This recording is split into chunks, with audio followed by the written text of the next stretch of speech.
one ER about the other. Listen up, you're at a higher time in your life. Right now, you're listening to Avril. Let the truth be known. In the politics area, you know, she have it. Never had a boring moment in my life. She's the voice of the Caribbean. Back as I remember, I was never alone.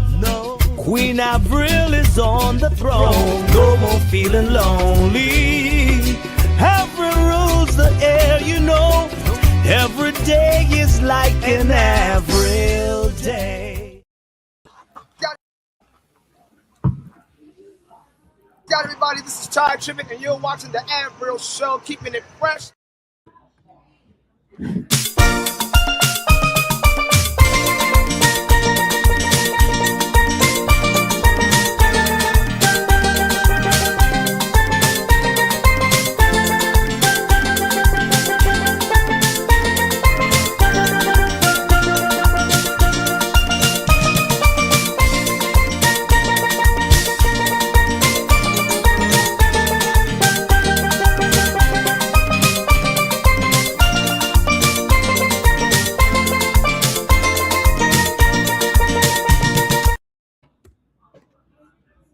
All right, I think we are live.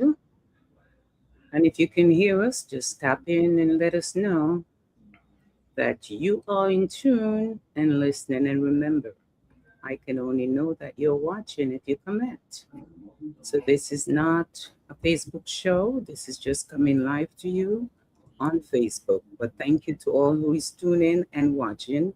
And it's so amazing that the councilman was ready before I was. Good night, Councilman Kevin C. Riley. Good evening, Avril. Can you hear me clear? I can hear you loud and clear. Can you hear you? Yes, I can hear you. Okay, thank you, and welcome again, no stranger, to the Avril Show, and to everyone who is tuning. Thank you so much, whether you're on YouTube or on social media, wherever you are. Thank you for tuning in. I'm here with Councilman Kevin C. Riley of the 12th District of the Bronx. Yes, someone on YouTube says good night, Avril and Councilman Riley. Thank you so much. Good night. And I don't really promote the YouTube page as much. It's just to save the shows, because for some apparent reason, Facebook have developed 30 days after that they delete your program. So there's no need for me to keep it there, but at least anyone who want to see the show can follow up on the Avril Show. I have actually a YouTube page too. Currently now, a lot of people have been navigating to YouTube to get the information. So it's good that you have a YouTube page as well. Yes, I created that at one time. Say, okay, just to put the shows there, but people are finding it. So people say, start promoting the page. And I said, okay, maybe I'll do that. But welcome to everyone who tuned in. And also, Lichelle Walker. Oh, my goodness. Let me say before we start this show, you are one of these elected officials that have dedicated, and I'm not saying others don't, but I'm around I don't want to call the elected officials because everybody's going to start, that's all she talk about, but let me tell you something. You have some dedicated workers. You have some workers that have your back, even when your back is turned. Good night also to you, Problem Phipps. Yes, even when your back is turned, you don't have to look back. As long as they see you leave, they take over. And there was a time something happened and your workers say, that's my boss. And the thing is, they're colleagues. I view them as colleagues. I don't view them as, me being their boss. I have a tremendous staff. They don't get the gratitude that they deserve, and they do a tremendous job. So shout out to my staff. Shout out to Michelle, who's in the chat. And probably the rest of them are going to chime in sooner than later. Or later. The good thing about this show, I tell everyone, it's not a Facebook show where I go live on Facebook. I have to start on time. It starts exactly at 9. Yeah. So sometimes people tune in and say, why are you just signing off? But I guess they get accustomed to people on Facebook who can just do it anytime they feel like, but I can't do this at this time. But we're going into the show because the one thing I notice about this program is that people look at it at different times, and it's a good thing they can go back and watch it later. I don't know how you find the energy to do what you do and to be on time at 9 o'clock tonight when you're not in City Hall, you're all over the place. You now I see that you take over the park. I mean, you're at the YMCA, but can you give me, Curly Thompson, good evening to you also. Can you give me a little of the park, the park that I see you living? I'm going to that park because Oh, the women playground. oh So my goodness. I believe I mean, first and foremost, thank you for having me, Abro. I think your show is one of the greatest shows, media outlets that we have out there to get out, true information, connecting people with what's going on in government and within the community. So thank you for inviting me on the show. So just to lean into what you were just saying, I think when I first started as a council member, one of my goals was to improve a lot of the public spaces within our community, whether that's a library, whether that's a school, or whether that's a park, because these are public realm spaces that we all can utilize. Um, the other day, we were able to partner with Council Member Oswald Feliz. A few years ago, when we had redistricting, I gained a certain part of his district that he had before. And when he was there, and that's kind of in the Allerton section of the district, where a lot of people in the community live by. Well, there was a park that a lot of people wanted it to be renovated. So the park was Zimmerman Playground. Councilmember Belize started the investment, and then I just kind of finished the investment. So it's a brand state of the art park. It has sensory accessibility playground features for kids who have sensory issues as well. A beautiful adult fitness station, which is very popular in the parks these days because we have a very vibrant calisthenics community that lives in New York City. You have a beautiful basketball court that I can't wait to see what clinics and tournaments are going to be utilized there. They have I wouldn't say a private section, but like an enclosed section that older adults can utilize if a senior center wants to go to the park, or if anyone wants to utilize the space to have games or small functions. And it has tons of different amenities. And the next iteration of this approval to Zimmerman Park is the comfort station, which is the bathroom, which was my addition to this playground. So this playground is very beautiful. I like when you go into places and they be like, where am I, the Bronx? Because people always have negative things to say about the Bronx, but this is the most beautiful borough out there, and we're going to continue to rise above it all. So Zimmerman Playground was one of them. I'm a big parks library guy, so I'm always going to make sure that we bring in as much funding as possible to improve those spaces. Listen, I don't know. Let me take the time to say good night to Pastor Jay Gooden, Senior, Love on Bob, and everyone who is commenting. Remember, if you're listening and you're not commenting, some people let me have it after, oh, I was watching your show and you didn't call my name. The reason I didn't is because this show does not show me who is watching. It just shows me who's commenting. That's the show. Good evening to you, Miranda Henry, and to Claudette Tyson, who go out and run into you in a supermarket and decide, I got to take a selfie to send it to Avril to show you I was with Councilman. Everybody say you're Councilman, so I'm claiming you. Janet Dixon, good night to you. That was like I ran into her in the supermarket, and she was shocked to see me in there. In a supermarket, she said, "Can you imagine the councilman was in the supermarket? Like you don't eat food." Yeah, I use the supermarket. I go to the same spaces that everyone in the community goes to. So you good. That's right, darling Castro. And everyone who's commenting. Listen, we're going to talk to the councilman tonight because you're doing a lot. And someone said something to me the other day, and I had to post it on social media. If you don't post what you're doing, they say you're not doing anything. Yeah. If you post what you're doing, you're boasting, you're showing off. But you have some people out there boasting and showing off with the wrong things. You have to show the people what you're doing, and I appreciate that. And one thing before I forget, I'm going to say I appreciate the fact that every month you take the time to have a community forum talk where the community is invited. When they don't come out, Cheryl do it, good night to you. When they don't come out and they don't know what's going on, they're lost in their community. And I'm telling you, I'm going to stop. I know we have a lot to talk about. You're doing so much. We got to talk about your summer sounds that's coming up. We got to talk. I don't want to tell them about how fancy you look at the strides, making stride for the Bronx the other night.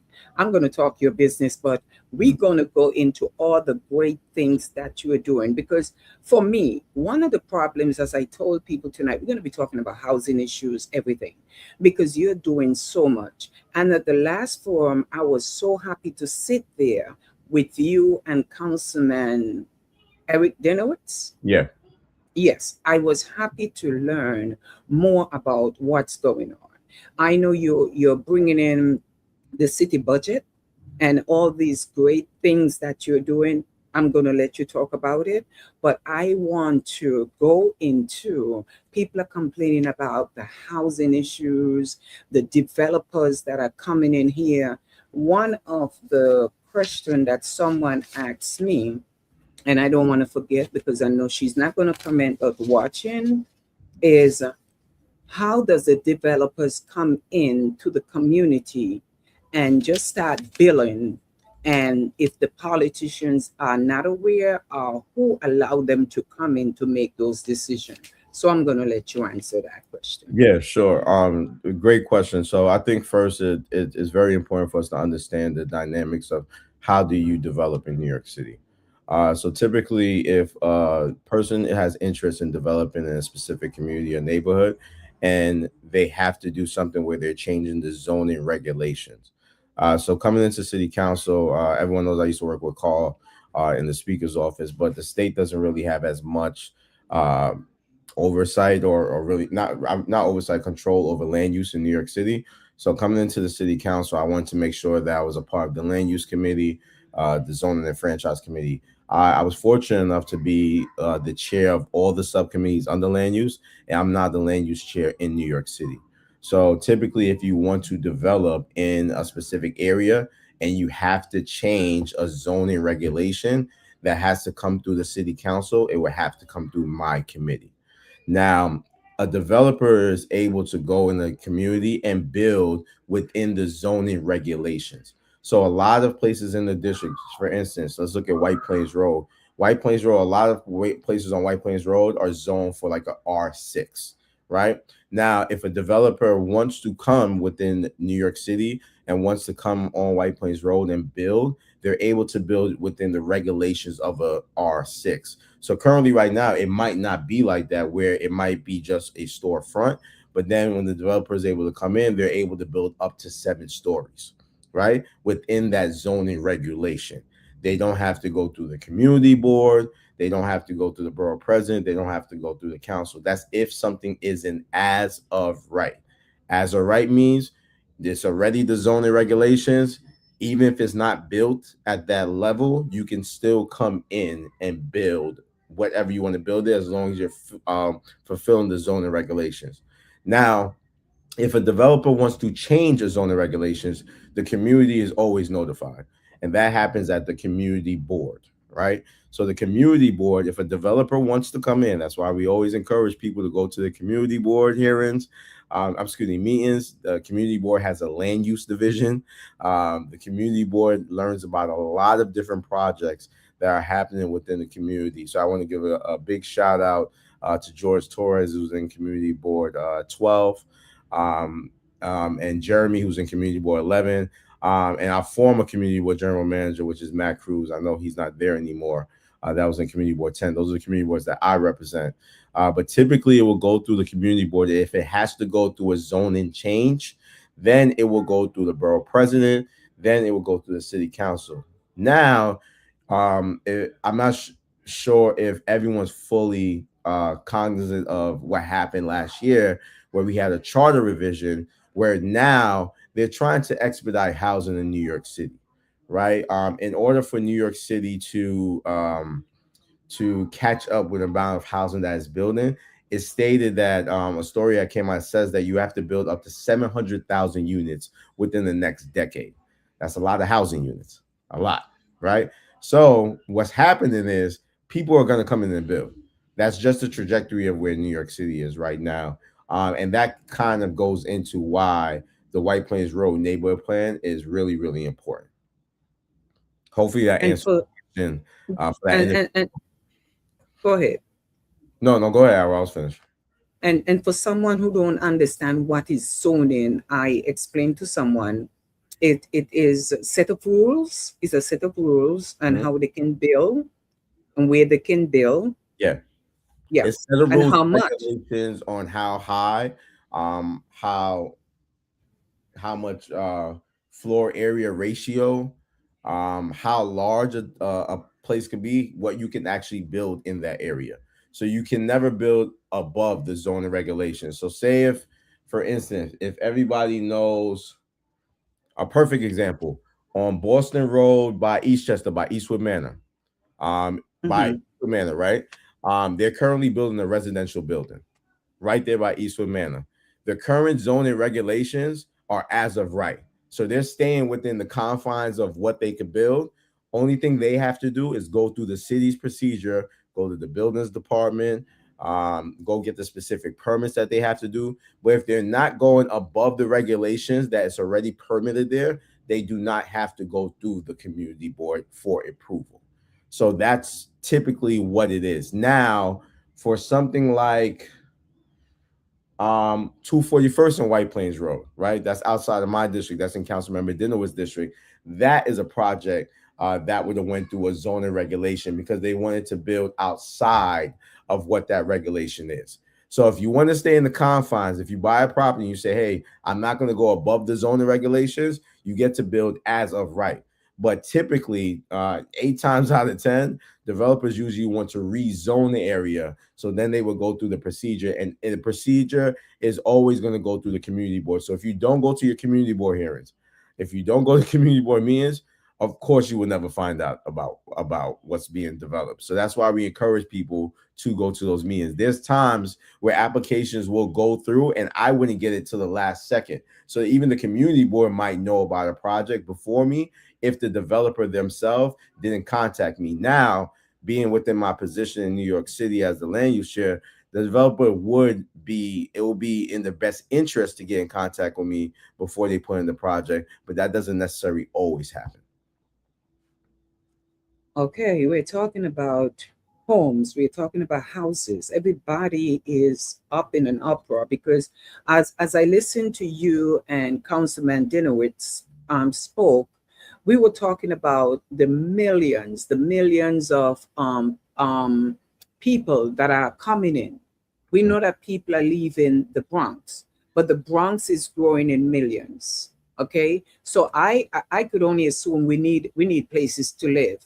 Yeah. And that is a problem because one of the problem that I was looking at, they say there is a lottery on 1985 Jerome Avenue. Mm-hmm. But when I look at the lottery and how much for the one bedroom and how much one bedrooms are available in that building, good night to you, Adeline Mills and Dr. Gloria Bent.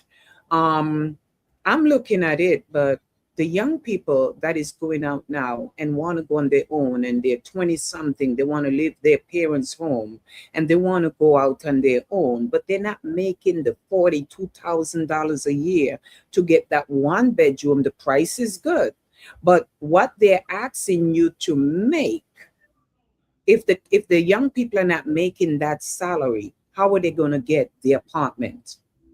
Yeah, so it's very important for, I mean, that conversation goes into different things. It goes to economic opportunities that the young people have to make that kind of salary these days, and it goes to the limited amount of housing or what type of development that housing structure is under.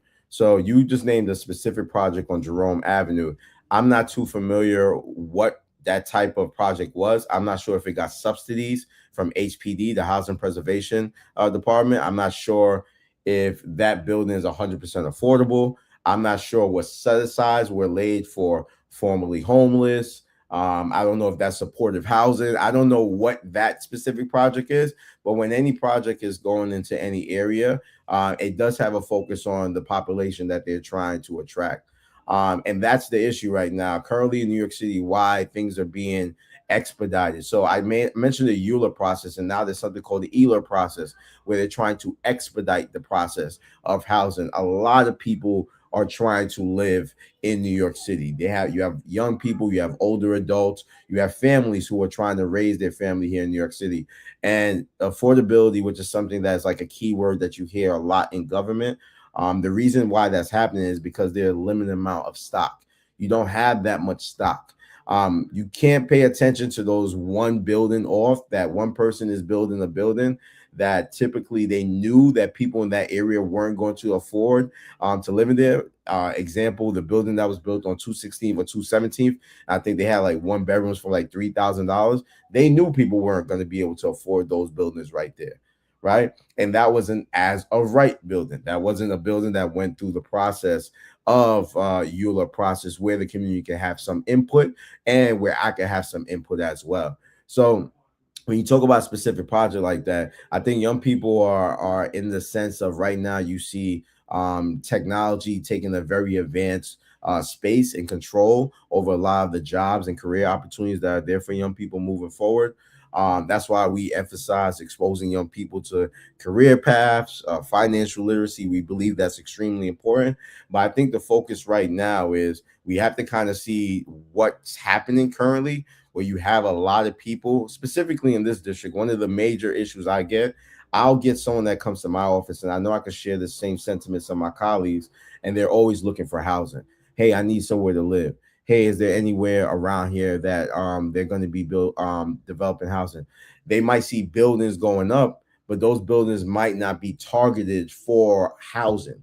So when you think about something like the neighborhood plan, that was something I had to negotiate to bring to the area from the former administration, that the new administration is going to continue. And what that plan actually does is it gives us a blueprint on how we want White Plains Road to be developed and revitalized. So currently right now, someone could come in and just purchase property and build on White Plains Road, or they could just build as of right. But now, if you give the opportunity to have mandatory inclusionary housing, which is a subsidy that HPD gives out, that makes sure that a part of that building will be affordable. It will have to be affordable housing to the AMI that's in the area, right? The average medium income that's in the area. So what that does is it puts out a game plan and a blueprint for saying, hey, if you want to build here, you have to invest in this. And it also puts out a blueprint to say, hey, if you're looking to add this much units or housing in this area, we have schools in this area that need help. So we have a school on 216th and Barnes Avenue. If you're talking about building housing over here, we need to make sure that we're investing in that school. That school may need new infrastructure. It may need to expand. You have to make sure that you're investing in the park. You have to create some public realm area. We want workforce development. You're able to put together a plan and put out there. So now as a developer, which this is good because a lot of developer and people that want to produce housing like to get a plan, because number one, it's cheaper for them because they already know what the community wants. They don't have to spend money to get people to lobby community, go to meetings, speak to the community about what they want, because the community came together and they're actually putting out a blueprint. Okay, and as Cheryl DeWitt say, as of right refers to size of property or number of families. Two-family home demolished and replaced by apartment buildings.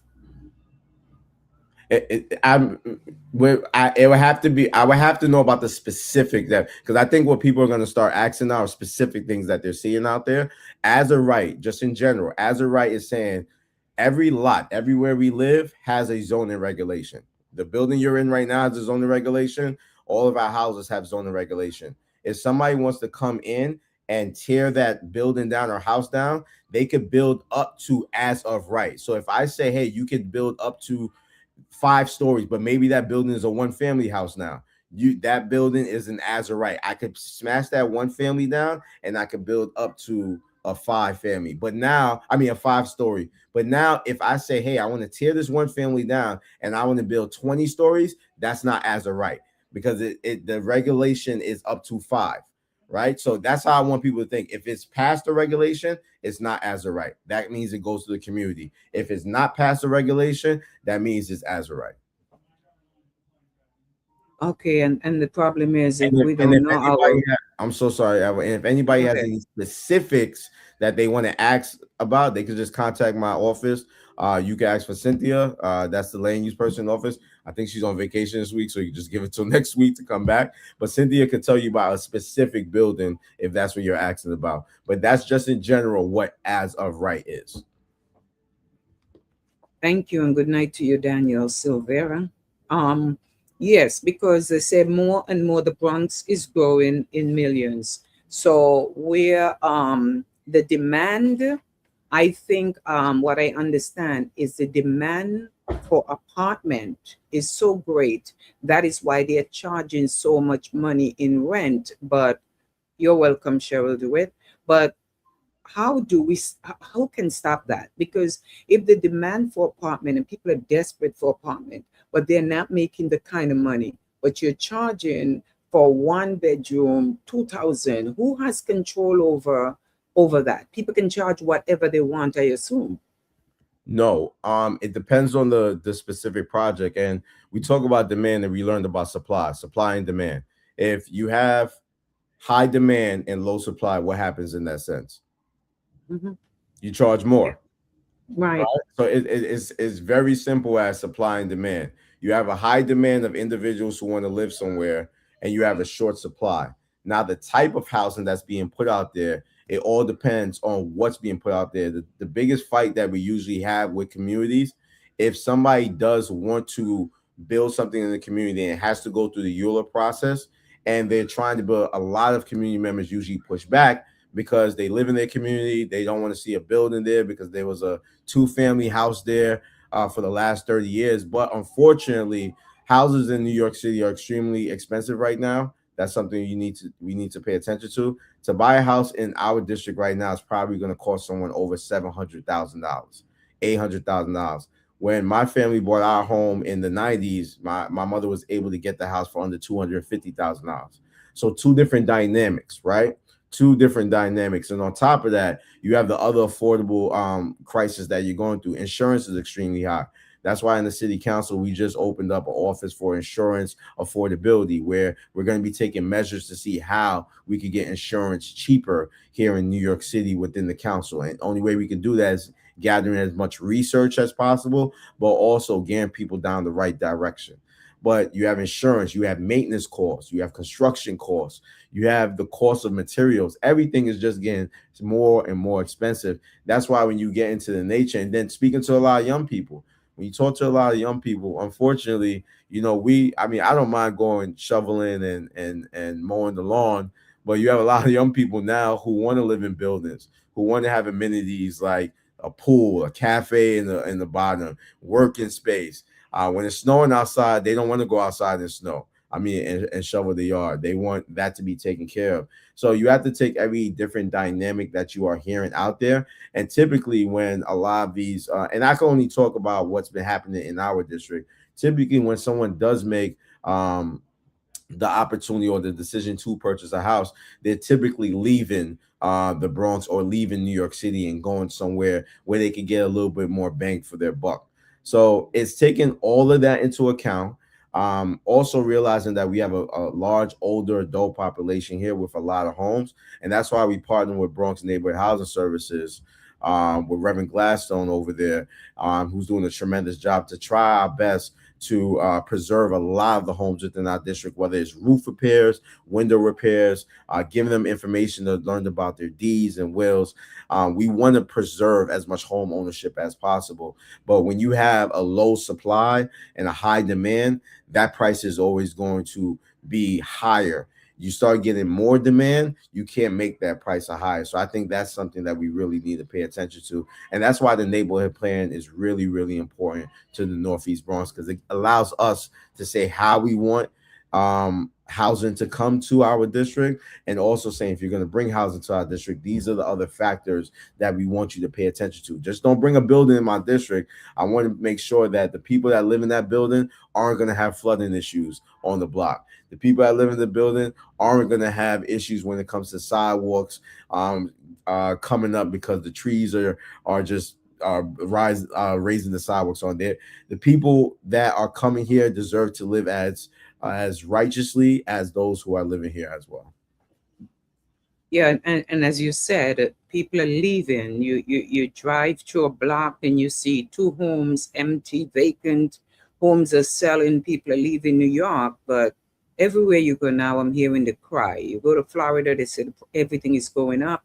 You go down south, everything is going up. So soon they might be running back. So we have to have these houses available. Now, Adeline, I didn't talk about you. Alonzo de Castro, man, 99 years old, and he's up and listening. Yes, You know, I don't want to talk about my young friend age, but 99 years old, up and listening to you. How you doing, Mr. And Kelly? I mean, what we're gonna do without our Al de Castro, man? 99 years old and making us look bad.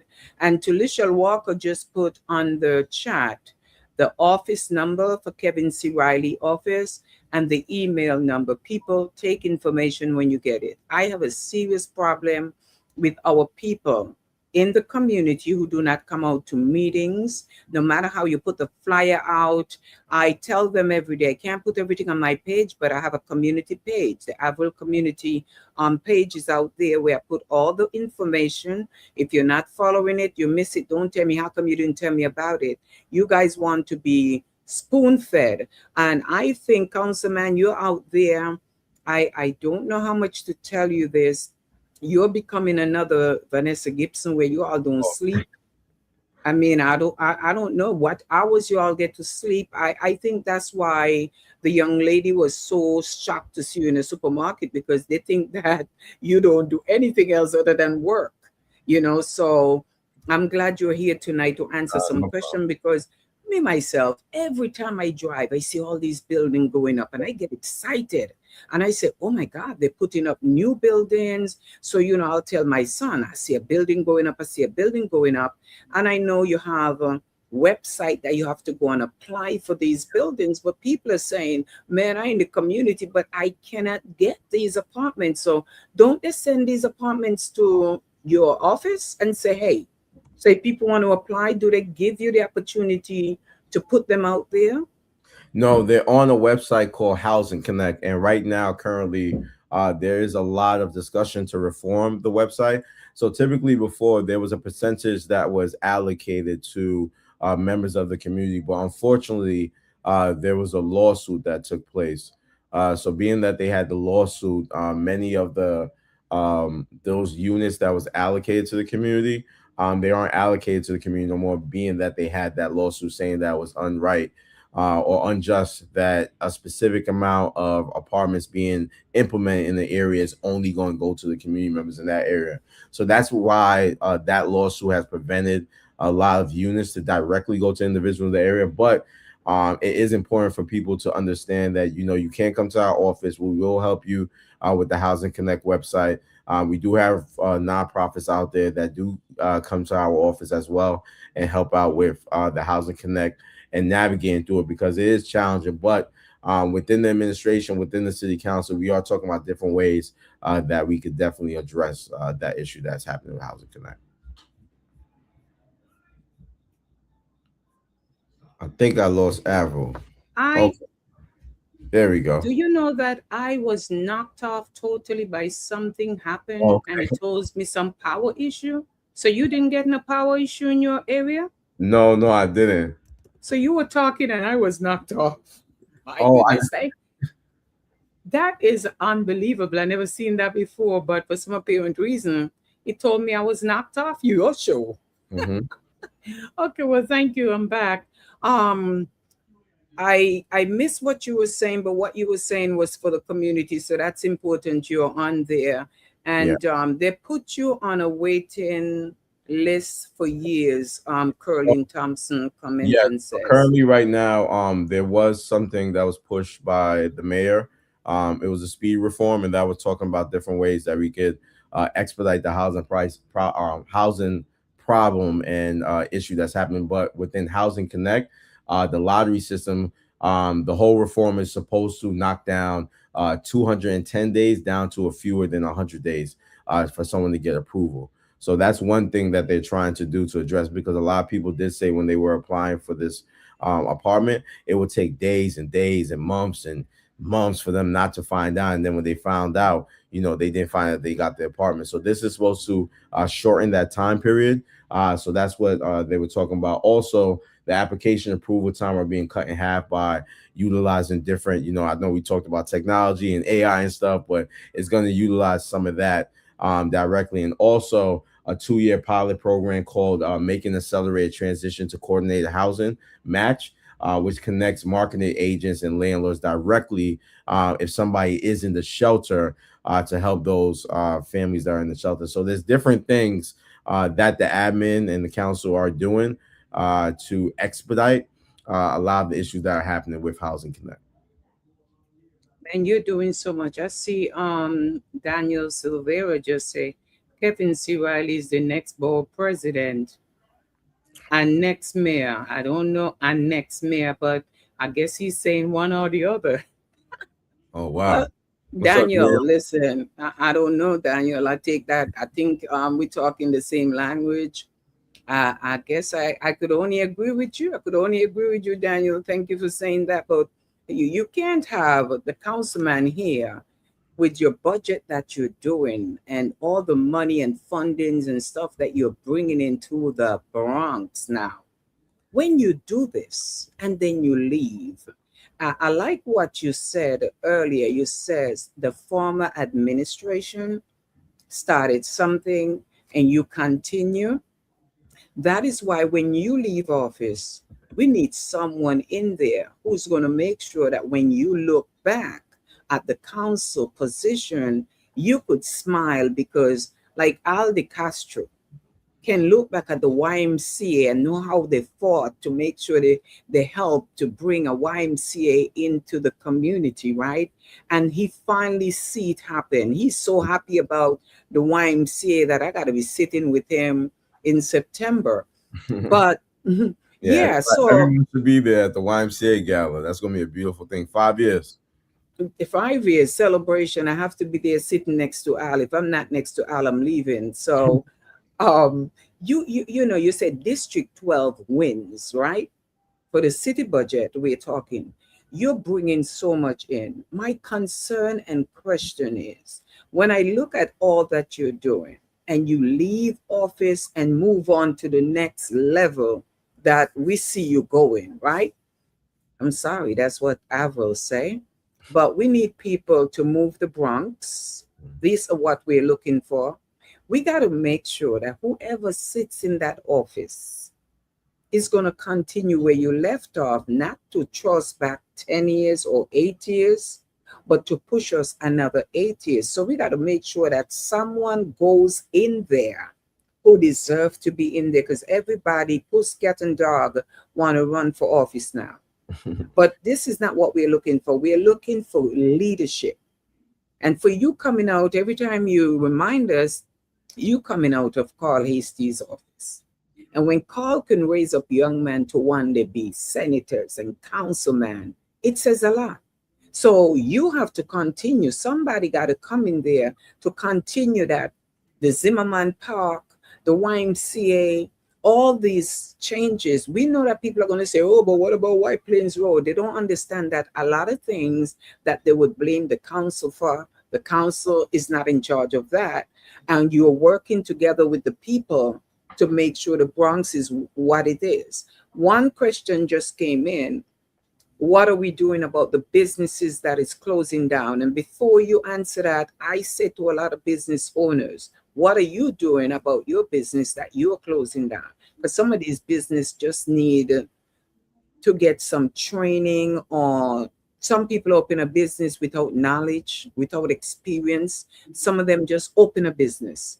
And I don't know how they do these things, if it's just some money they have to waste, but they blame everything on politicians. So what are we doing about White Plains Road, they ask? Because you have meetings every month talking about White Plains Road and they don't come out. They definitely do. Actually, I'll share something funny with you. One thing I did specifically for businesses in the White Plains Road corridor. I remember it was about 3 years ago. I organized probably one of the biggest business resource fair you could possibly think about in the community board. I'm probably off with the year, but I remember my team worked extremely hard for it. We walked around to all the businesses on White Plains Road. I personally rode my bike because I'd be biking Averill. And I was dropping off flyers to invite business owners out, introducing myself to them. And what happened is only one business showed up to that event, one business. And we had every single city agency out there. And what that taught me is there's a lack of trust that businesses have with city agencies. Typically, they look at them in a fashion of trying to mitigate or shut their businesses down. So at a time where I probably was frustrated that there wasn't a lot of people that actually came out, I did start to get understanding that you have to kind of meet people where they are, have conversations with them, and allow them to trust you. That's why as your friend Claudia see me in the supermarket, I'm in a lot of the businesses on White Plains Road. Whether I'm patronizing, walking in there, just making sure they see my face so we could kind of build that trust level. Within the city council, we're doing tons of different things. I know this year, about 2 weeks ago, we created the year-long outside dining program, which a lot of restaurants, lounges in our businesses can actually flourish. That outside dining program was like a lifeline during the pandemic. So just to be able to kind of expand that was really, really important for businesses, and they really pushed for that. I did speak about opening up the Office of Insurance Affordability, where a lot of small businesses, insurance is a huge issue for them. And our speaker, Julie Menon, was a former small business owner. So within the city council, we have been having roundtable discussions, pushing different types of legislation. And I think the main focus and what I'm trying to do specifically, because I do believe that question possibly came from somebody who's a business owner or knows a business owner that lost their business, possibly on the White Plains Road corridor. That's why I really emphasize you really have to come out to these meetings. I know if you have any issue with White Plains Road, this is the place you need to be. It's so easy for us to kind of sit back and kind of talk about it. I'm from the area. I'm 38 years old, born and raised in the area. I've been going all throughout that area my whole life. So when people speak about it, I know exactly what I'm talking about from my 38 years of living. And I think it's really, really important for us to not only speak about things, but to actually come out and try our best to do things to fix it. So I really would just want to emphasize and encourage people, if you do have any suggestions, and that's why we do the community conversations. The whole idea from the community conversations is for us to get ideas. I think as a leader that represents the area, there's going to be sometimes where we come up short. There's going to be sometimes where we're going to need our community to help us out. And usually with our community conversations, that's not only a space where we can actually connect a specific community member, a specific business with a specific agency or advocacy group that can help them out, but also get ideas as legislators, just for us to get ideas where we could go back and see if this is legislation that we can push. That's extremely important. A bill that I have right now is forming content creating positions in each borough that will help our small businesses to actually get a lot more feedback, a lot more foot traffic within their business as well. So it's extremely important for us to, and we got that from going out there, speaking to people and seeing what works for businesses.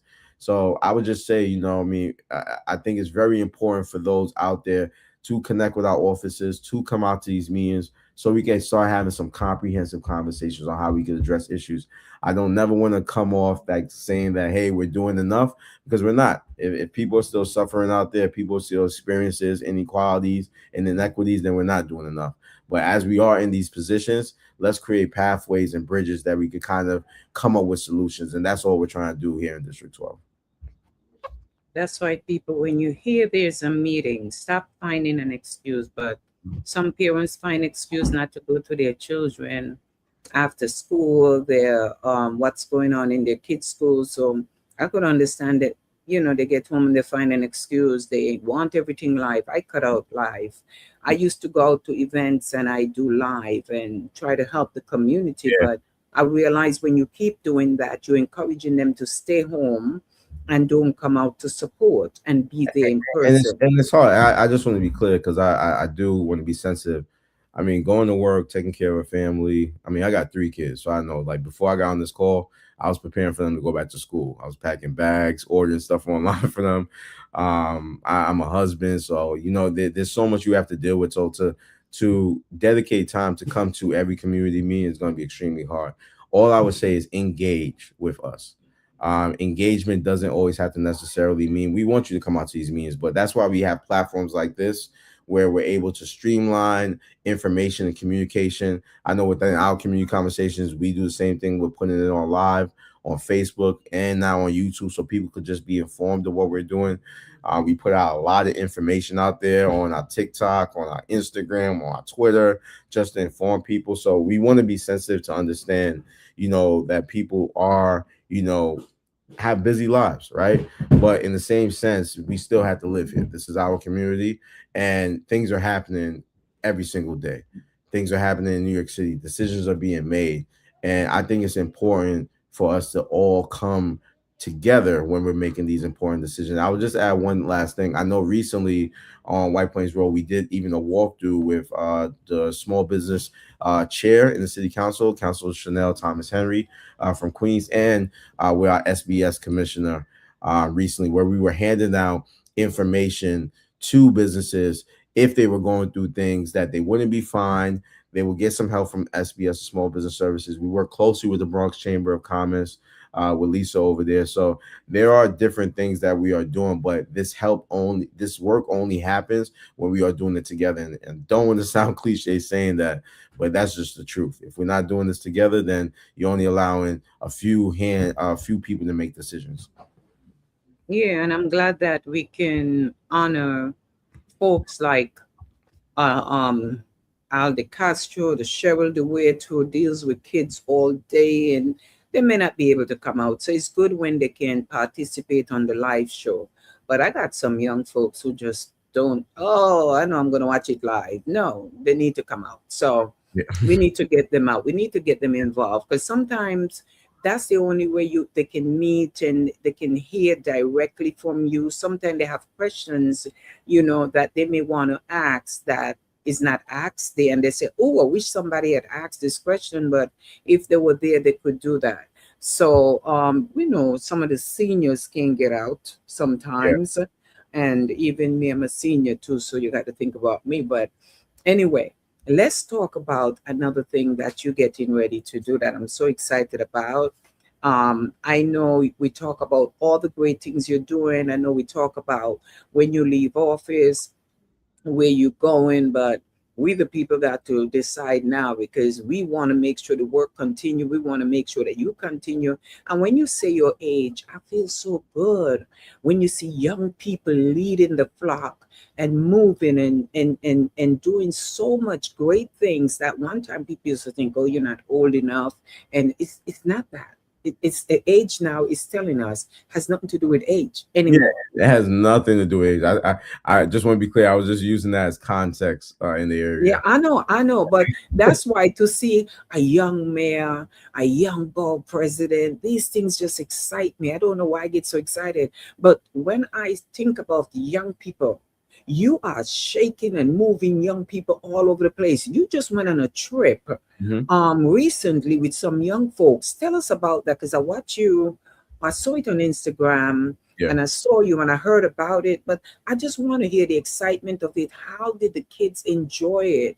And what can you tell us, the people who don't get the kids involved in stuff? Yeah, thank you for that question. I think moments like this are really, truly important. It doesn't get as much media time as it should. But a couple of years ago, I decided that it was extremely important to expose young people to different opportunities. How those opportunities look may vary depending on the interest of that young person. So one thing that was important was for us to kind of expose them to different environments, expose them to things that we understood that, hey, once you get into adulthood, these are the things that are extremely important that we didn't know and we kind of had to learn a little bit later on. So there was a festival called Invest Fest by my brothers Troy and Rashad. They're from Westchester in New York. And they formulated a wonderful organization, corporation called Earn Your Leisure, and they do something called Invest Fest in Atlanta. So 3 years ago, I partnered with Road to Success, who sub partnered with Aim High as well, with my brother Sherman Brown. Road to Success, Sheila Dukes actually went to college with Sheila, both part of the Divine Nine. And what we wanted to do is bring, and at that year, we also partnered with Assemblymember Chantel Jackson. But we wanted to make sure that we were exposing young people to different career paths. So we took them down to Atlanta. We also took them on a college tour. And when they got to the college tour, they're able to see a college environment, see if that's something that they actually want to do. And when we went down to Invest Fest in Atlanta, they got to, a lot of these young people have never even been outside the Bronx. Some of them haven't even been to a different borough. So taking them outside New York City, exposing them to a wonderful environment down in Atlanta, exposing them to different people that were in different career paths, from real estate to finance, to medicine, to just owning their own business. It was an opportunity for the young people to learn things. Fast forward to this year, or even year two, they were able to put together a pitch competition. And at that time, 2 of our young people had won the pitch competition.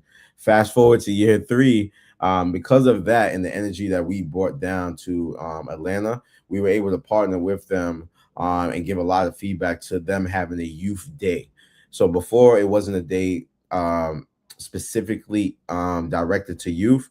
This year, they had a youth day where they had seminars for the youth, they had workshops, they had different people coming to talk to youth, and at the end, they had a pitch competition where our young people had the opportunity to win some money again. So we actually had 3 young people that won money. One won $1,500 from the pitch competition. One won $2,000 from the vendor market, and one won $1,000 for his college essay.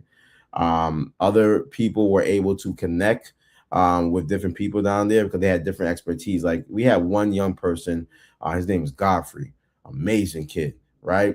He literally sat there, heard somebody talking about an issue they were having, and created a website for them in one night.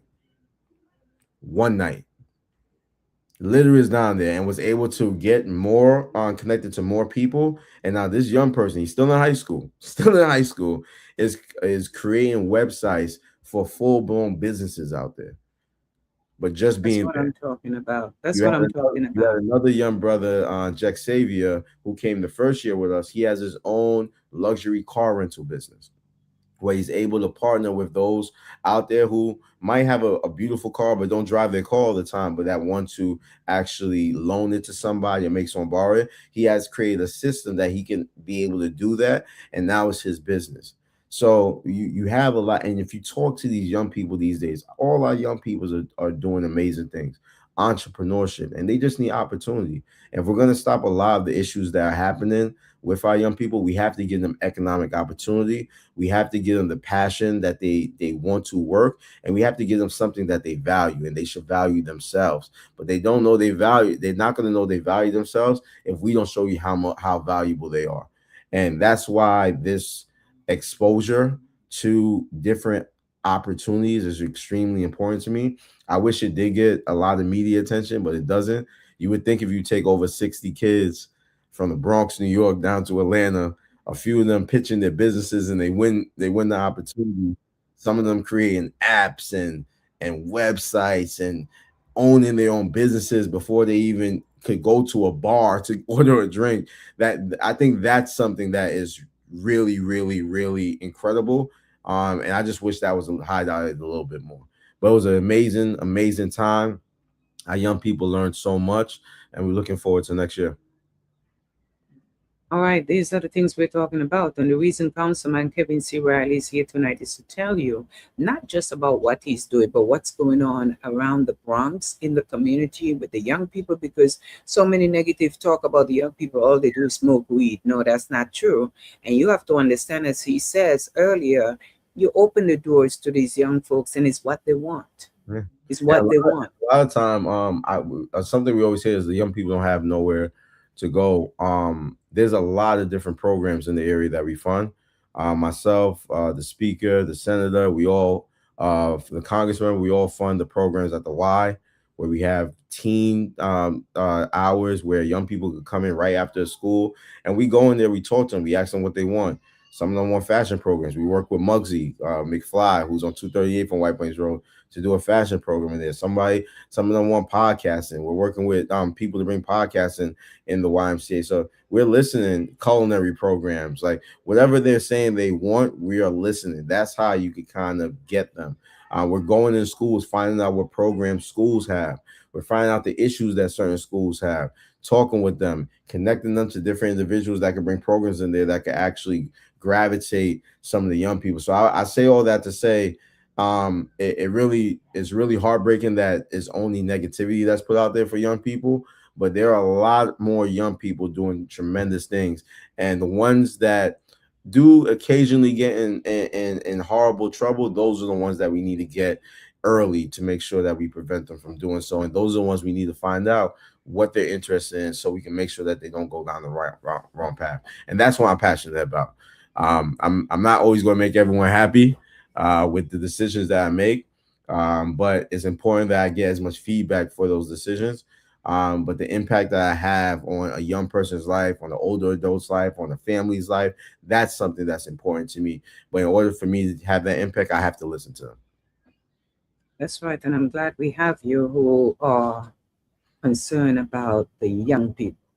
And before we go any further, you see, I am just pitching it in here because I know that people may not understand that I got to ask too, because I know you have the Summer Sound coming up on September 12th, and I'm just ready to do my performance. Sherman Brown, Gottfried, and Livia, Big AM High Energy, building opportunity with the support. Yeah, he did say that. Good. Yeah, media like the negative. Oh, Pastor Gooden, you know that. Yeah. They don't come out, but as soon as they hear someone get shot or something like that, they're all over. They remind me of Gooden and Stand Up to Violence and all our crisis management systems. Like they're definitely great partners. So shout out to you, Pastor G. Thank you for all the work that you're doing. Yeah, and Sherman Brown, you owe me something big time. I'm saying it live here. I got to put him in a position. And look, and outside of InvestFest, me and Sherman do a lot of work during the school year, like just taking young people from different schools to meet different people. We find, and most importantly, I'm beating the dead drum, but we ask them what they're interested in. We're not just taking them places. We're not just bringing people, to speak to them about specific things. We are asking, hey, what are you interested in? And I don't care what it is. Like we had young people that wanted to go play in the NBA like me, and I'm 5'7". I wasn't going anywhere in the NBA. But if you brought me to MSG, like me and Sherman have brought some young people and learned about different career paths at MSG where you can make good money, you could be around something that you like, which will increase the passion that you have and probably persuade you to go down that right path to get there. That's something that we were able to do. So shout out to Sherman. Shout out to Aim High, all those young brothers and sisters that he worked with. They do a tremendous job. I know Pastor Gooden. I don't know. I don't know if he want me around him with the stop the violence, because maybe I give him too much trouble. Sherman, I'm still waiting on you, man. I think you're too busy, but I'm gonna leave you stay busy. But when you say the young people, man, you and Sherman doing all these things with young people, Sherman, you got me here waiting. Am I too old or what? You got to do something better than this. But Summer Sound on September 12th. Year September 5, 12, right? 5, Summer Sounds is our 5th year doing this. One of the greatest joys in this position is to always bring community together. And make sure that we fellowship amongst each other, get to meet somebody new, get to learn what's happening within our community all at one time, and utilizing music, food, amenities for our young people, our families out there, our older adults is always an amazing way to do it. So Summer Sounds will be taking place on September 12th. It will be happening on Laconia Avenue. between Boston Road and Gun Hill Road. And I believe the time we're starting will be 12. 12 o'clock. Yes, 12 o'clock. Yeah, 12 to 6 p.m. And 6 hours of good great. evening. The theme this year is the 90s and 2000s. So we want people to come on their best 90s and 2000s outfits and have a great time with us out there. All right, Maddie MC, good evening. Great to hear good news. Great talk. Thank you. And she's not in New York. Maddie, where are you? I'm chiming in from. And it's good to learn that sometimes people are watching the program. They're not really in New York, but people learn what's going on in New York. They have family in New York. And I always tell people, when you put a flyer out, you're not just putting it out there because somebody, oh, I live in Florida. You live in Florida, but your family live in the Bronx. So why not share it to your family to tell them I'm not here, but this is what's going on in your community. And it's good to know someone out of New York is spreading the word for what's going on here in the Bronx. Councilman, you know, when it leaves it up to me and my elected officials, I'll talk you all night, but I know you have a life, you have a family, you got to get up in the morning, you got to think about what you got to do for your community. I don't know how you guys sleep, but I'm glad at my age I can't be a politician. I don't have the energy right now for that, but thank God I have the energy to do. You would be an amazing one. I would have been. You have the core skill set, and that's just caring for people and helping people out. Yes, you know, I would have been maybe 30 years ago. But for right now, I'm leaving it to you. I'm pushing you and everyone that's come on to you and everyone that's out there making a difference. We need great leadership. I am proud to see what's going on, no matter what people say in politics. Just like in St. Kitts, I put on an orange dress yesterday and went to church, and my whole family turned against me because I'm wearing orange. That's because they take politics so serious that they color that they back in the islands is red, and I'm wearing orange to church, and they took me up and spit me out yesterday. So we take politics very serious, and when we love our politicians, we love our politicians. And I must say, man, my family can't turn against the Kevin C. Riley because they know they got to deal with me. My friends say, oh, I see your councilman, I see your senator, I see your this. Yes, I claim them. These are mine. You know, because the thing about us, we know each other before you even thought about being a councilman. Watching you grow, come on. It's amazing. Thank you. I appreciate that. And I always say thanks to Carl. No, we've known each other for so long, and I mean, a neighborhood boy, a young man from the Bronx, a dad raising his family, a husband, a son, a brother, a friend. I'm just an everyday person that's from here. So just saying that you know me and just watch my growth. A lot of people saw me come straight out of college and grow in this space, and I really took the opportunity to learn my community a little bit better from my eyes and from the political spectrum, and make sure I deliver. I think that's extremely important. I wouldn't be too afraid of who succeeds me after. One thing about it is they're going to have a smooth transition. Coming into this seat, my transition wasn't as smooth. I had to kind of learn things on the fly, learn things during COVID. It was a lot going on during that time, but you know, we made it 5 years later. We're still here. We're doing the right work for the community. We're working together with our partners. We're delivering on things that we said we were going to work on when we first got into the office. So I really do appreciate all the support that I do get out there from people in the community, people outside the community, people outside the state. But most importantly, you're amazing. I love you, Avril, and I'll always be in your corner. I love you too, and Jay Gooden, have faith in you. Curlin Thompson say it was good listening to you. And I'm going to say this, you talk about transitioning, it's going to be a smooth transition. Yeah, we want it to be smooth because we want your work to continue, that we see you fought. Man, I tell you, I watch you from the day you opened the office. I got some time. I got 3 more years. 3 more years. We're still so excited because we just, you know why we're excited? We're excited because we know 3 years from now you're moving on, and we're so excited to see where you're going to move on to, because you're going higher. We know you're going higher, but we want somebody who we can walk into that office and feel like your presence is still there because the work continues. I appreciate you, Avril. Thank you. Oh, thank you so much for all that you're doing. Continue what you're doing. And people, if you don't know what's happening, the Shell Walker posted the information, which is the phone number, the email, the address, everything. Stop saying you don't know and just take a walk or take a drive. Stop by the office. There is so much going there at the councilman office that you don't know it's happening. And for the young person that said they waited so long, she's waited so long, it's good to hear it from you. You got your answer tonight, what they're doing to make it easier for people to know whether or not they're approved for these apartments. Because man, I have a son who's just trying to go on his own, and every time he hear the price, seem like he's back in his room. And I said, "Oh, Lord." So I'm praying too that the doors of apartments will open up here in the Bronx. And Councilman, continue what you're doing, and don't see you around. I want to add too. I know we spent a lot of time talking about affordable housing, but we are also working on affordable home ownership opportunities too, within this White Plains Road neighborhood plan. So the focus is not always going to be on housing. On affordable housing units. We're also going to be focusing on affordable home ownership as well. So I had to put that out there. All right, so Curlin Thompson said, I'll be right there in the office. Yeah, Curlin, call and make an appointment. You know, you want to make sure that who you're going to speak to is there, because they're out all over.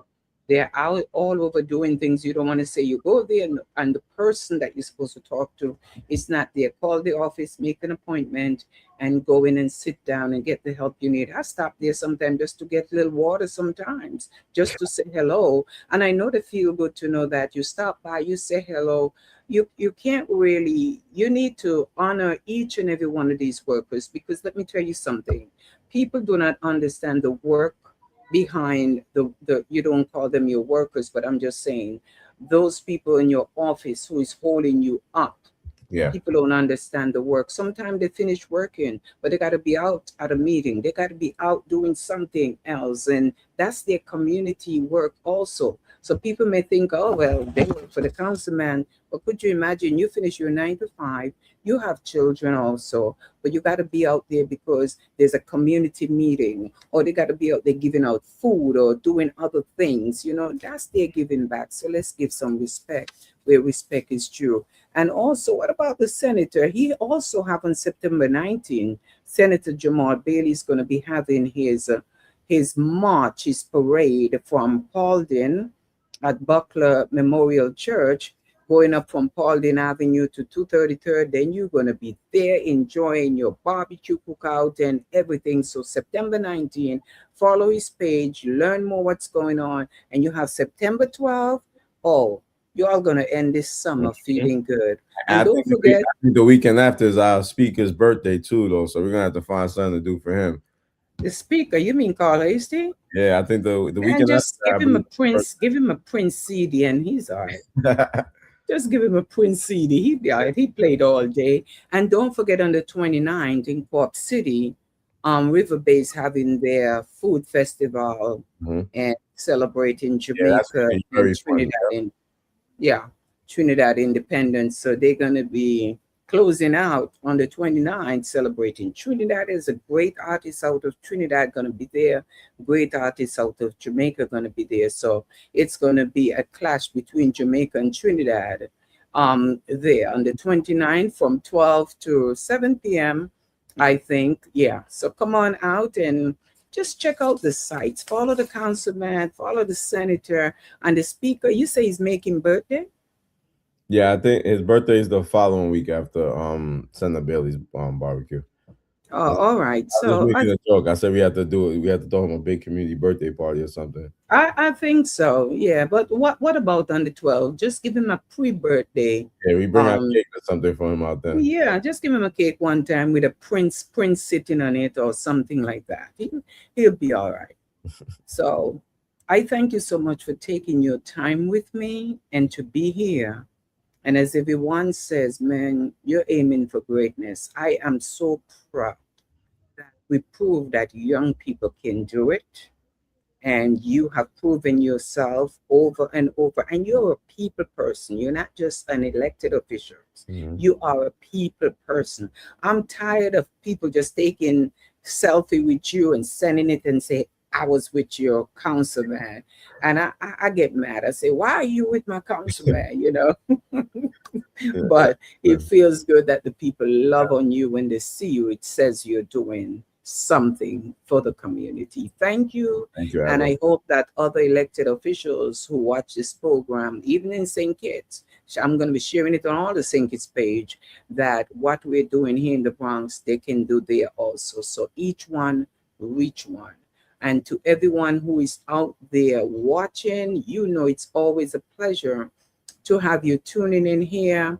Thank you so much, Councilman Riley, for taking your time to be here. And you know, this platform is open to you at any time. Thank you, Admiral. Later, everyone. Have a good one. You too.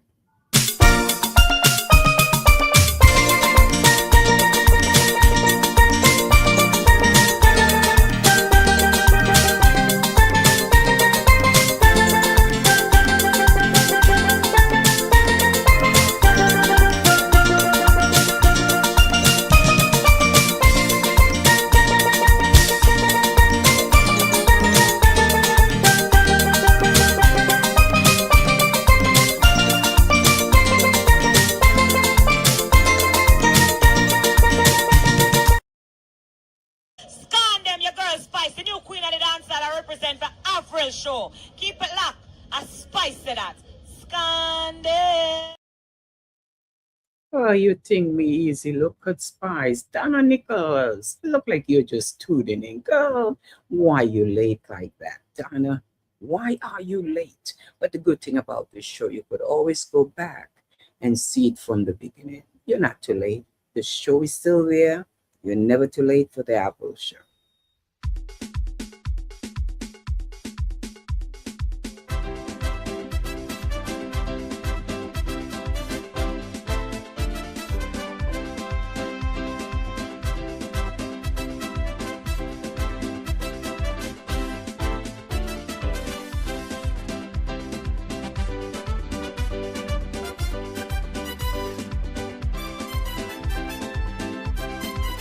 Thank you so much for watching me, being a part of this program, and I hope to see you joining me again next week, same time. Remember, God loves you, and so do I. This is Avril telling you, I'm out.